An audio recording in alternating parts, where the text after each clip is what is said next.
Hey everyone, Rob Foley of Foley Properties at Keller Williams Realty. And we want to talk to you today about a couple of different topics. One being interest rate trends, what these trends mean for our market. And then we're going to dive into a would I buy it? We're going to take a look at basically a potential investment property. I have one queued up that hopefully I might buy. I know the first couple of episodes, because rates have been up, it's been a little tough to find an investment property that makes sense. But we're going to look at one that I think really might make sense today. I haven't crunched the numbers on it yet, so we're going to see if it works. But before we get into that, let's talk about rates. Good news about interest rates here over the last month or so, and even just going back to March 9th, as you can see, this is straight from the Freddie Mac website. The reality is, on March 9th, interest rates had been, close to 7%, 6.73% here. That's high. I mean, that's close to the 52-week high, and that 52-week high is like a 10 or 15-year high. And so, the reality is, though, we've seen rates drop almost half a point here in the last 6 weeks, as we're down to, we're really about 5 weeks, because these are the numbers that ended last week. So we'll actually get some new numbers here from Freddie Mac later today.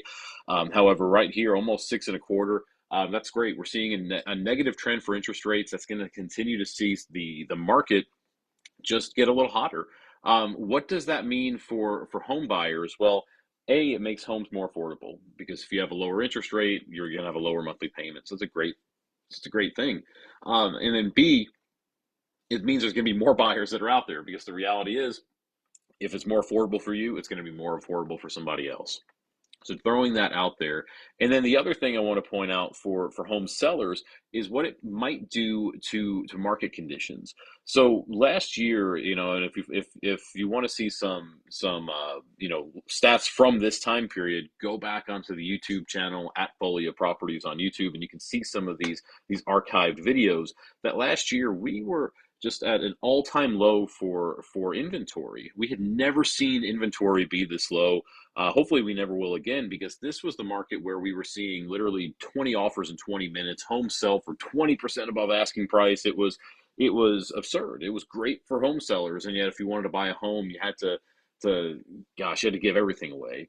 And the reality is, and that was because, as you can see here, inventory was so low. This is for our entire MLS, 1.6 months of supply. If we just dive deep into, say, Davidson County, Nashville's county, I mean, it was 1.7 months of supply, and it had climbed up by the end of the year, almost doubled to 3.2 months of supply. That's not a bad thing, because that's still a strong seller's market, but it's a little more balanced than what we were seeing at the beginning of last year, which is probably why it threw some people on their heads, and they thought that the market was going to crash. 3.2 months of supply is not a crash by any means. It's still a strong seller's market. Don't believe me? Just go back and look at when the crash was occurring, 2010, 2011. I mean, when values really bottomed out in 2011, that's an extreme buyer's market, 11 months of supply. 1 month of supply is extreme sellers. Three is a strong seller. So again, just throwing that out there. My point being, though, this was when rates were climbing. If we go back and look at the Freddie Mac website 12 weeks ago, April 14th, 2022. So let's just look at April of 22. You can see 2 months of supply, and rates were what? A little above about 5%. In fact, and if we even went back just a little further, just go back with the 3-year trend. I mean, you could see, let's see, beginning of last year, they were 3.5% even. So, I mean, you can see they had already started climbing last year when we were, just with the stats we're talking about. But anyway, point being, right here, rates were climbing. I mean, if they started last year in the threes and they had peaked in the sevens, like we talked about, that's more than double. That's why we saw the amount of months of supply double in throughout 2022. Point being, what I'm trying to say is, if you're a home seller and you're looking at things and you're thinking to yourself, man, I really missed this market right here. I wanted to sell my home, but I didn't get the opportunity to, for maybe the timing just didn't work for your life, and you're thinking about making a move sometime soon. Now might be a great time to look at it, especially if rates continue this negative trend right here. Maybe then who knows? Maybe they dip below 6% at some point this year, maybe even lower. We'll see.